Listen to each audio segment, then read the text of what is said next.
I'd like to ask if we hold the formal part of the meeting after, so everybody can look at the blades and do all that stuff, and then later on, if people want to stay for our formal part of the meeting, the reading of the minutes and all that, you guys are welcome to stay. I didn't know much about swords, but I was fascinated that I could get a 700-800-year-old blade for a few $100s. I ended up purchasing one, and then I found out there was a sword club. It's a really long, tedious process to study it to the point where you can look at something and identify which swordsmith made it. I ended up going to the meetings, I got involved with the club, and eventually I got elected as an officer and have been an officer with the club on and off for the last 40 years. This is the best paper you can get. Oh, really? Yeah. Okay. This is, if they give you a paper, that means that your blade is what they say it is. We're here to educate and teach people how to safely handle swords, how to care for them, make sure they don't do things that shouldn't be done. Like with any antiquities, there's things to do and things you don't do.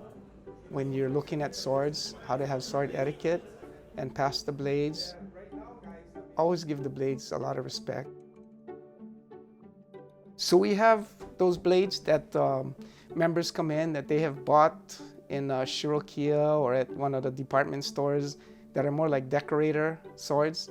And then you have other blades that are made by like cold steel, which is a blade you can actually cut with, but is not like a genuine old Japanese sword that's folded and forged and in the old style.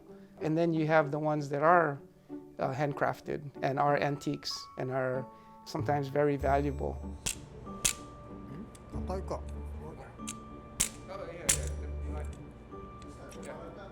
That's not easy to do.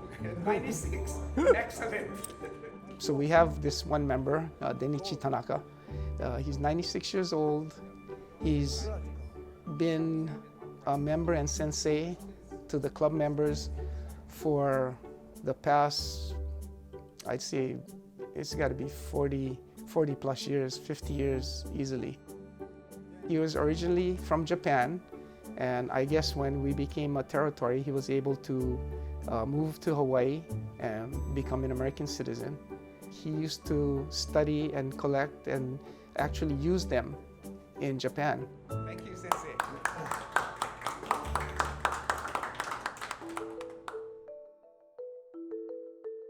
Some people have certain type of blades that they're interested in. Other members may have a family blade that was passed down that they know nothing about. And we try to help the club members. We try to help them to deal with reputable sword dealers. The registration checks on it to make sure that it's okay for export, like it's not a national treasure.